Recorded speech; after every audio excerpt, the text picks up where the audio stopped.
Exercise 3.1 question number 2 को solve करेंगे। इसमें नंबर हमारे पास साइंटिफिक नोटेशन में दिए हुए हैं, उनको हमने ऑर्डिनरी नोटेशन में लेकर जाना है। हम पार्ट नंबर 3 और 4 सॉल्व करेंगे। देखिए इसके अंदर 10 की पावर -6 है। इसका मतलब है डेसिमल पॉइंट को मैं मूव करवाऊंगा टुवर्ड्स लेफ्ट, यानी कि 6 प्लेसेस।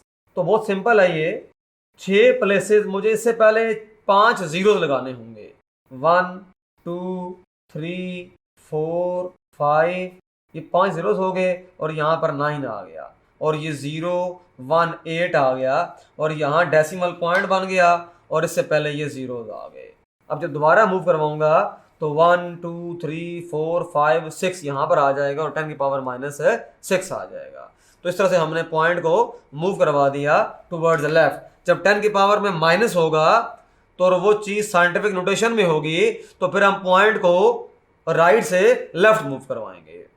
अगर 10 की पावर में प्लस होगा फिर हम उसको लेफ्ट से राइट की तरफ मूव करवाएंगे। पार्ट नंबर 4 है इसका 7.865 इंटू 10 रेज़ पावर 8। इसका मतलब ये हुआ कि यहां पर अब पॉइंट को हम मूव करवाएंगे लेफ्ट से राइट, चूंकि 10 की पावर में पॉजिटिव है।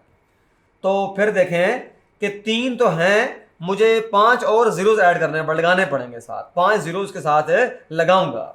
7 8 6 5, 5 जीरो लगा दिए और यहां पर पॉइंट आ गया। इधर से पॉइंट को मैंने इधर मूव करवाया है। पावर 8 थी, 1 2 3 4 5 6 7 और ये 8 आ गया। इसका मतलब ये हुआ कि ये आंसर है हमारे पास। तो इस तरह से हमने ऑर्डिनरी नोटेशन को साइंटिफिक नोटेशन में और साइंटिफिक नोटेशन को ऑर्डिनरी नोटेशन में कन्वर्ट कर दिया। इस सवाल में हमारे पास नंबर्स गिवन थे साइंटिफिक नोटेशन में, उनको हमने ऑर्डिनरी नोटेशन में कन्वर्ट कर दिया।